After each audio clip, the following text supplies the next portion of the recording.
That's another question. That's right. Now, Dr. Zakir, on to the second category of people. We're talking about exemptions. Can you list or mention all of the different categories of people that are exempted from fasting during the month of Ramadan?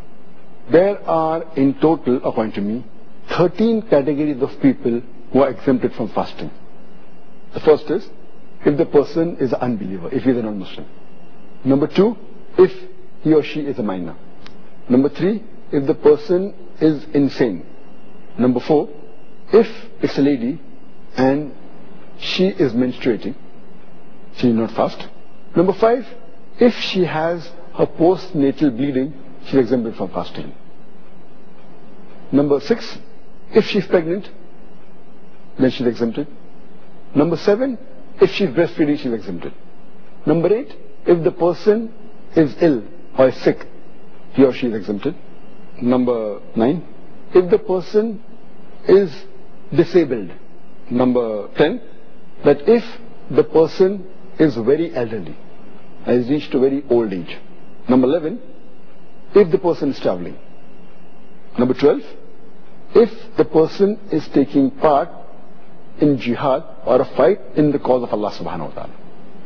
And number 13, under compulsion. Under compulsion, if someone forces and if the person doesn't fast, he or she is exempted. These are, in short, the 13 categories in which a person is exempted from fasting.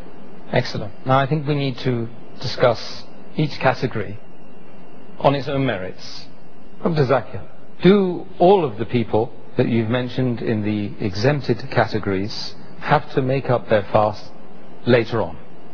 Out of the 13 categories which I mentioned, the first 3 categories, they don't have to make up their fast later on. That is a non-Muslim, that's a person who is a minor, and a person who is insane. Out of the remaining 10 categories, 2 categories, a person who is disabled for long, and a person who is very elderly. These 2 people also don't have to make up for their fast, but they have to pay a ransom, the feeding of a poor person for every fast they missed. As far as the other 8 categories are concerned, the moment the condition in which they are, it gets reversed, then they have to make up for the fast which they missed.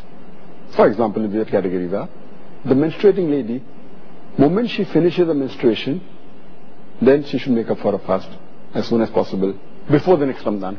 A woman who is in the period of postnatal bleeding, the moment it gets over, she has to fast. If a lady is pregnant, the moment the pregnancy gets over and the postnatal bleeding gets over, then she has to fast. If a lady, the 4th category, if she is breastfeeding, after the breastfeeding is over, then she has to fast. Or a person is sick, the moment he gets healthy, he or she has to fast. Similarly, a person who is traveling, the moment he finishes his traveling, he has to fast. And a person who is taking part in jihad, fighting in the cause of Allah subhanahu wa ta'ala, the moment the fight gets over, he or she has to fast. Similarly, a person who is in compulsion and is not fasting, the moment the compulsion is removed, he or she has to fast. But naturally, all these have to be done before the next Ramadan.